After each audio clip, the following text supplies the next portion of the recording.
Hi, welcome to HardReset.Info channel, dear viewers. In front of me REALME Q5 Pro device, and now I can show you how to take a screenshot on this phone.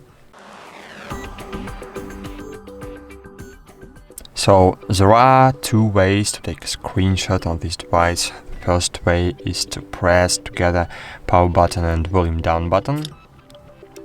Great, as you can see, screenshot was successfully taken. And the second way is to swipe using 3 fingers from up to down, and as you can see, screenshot has been taken.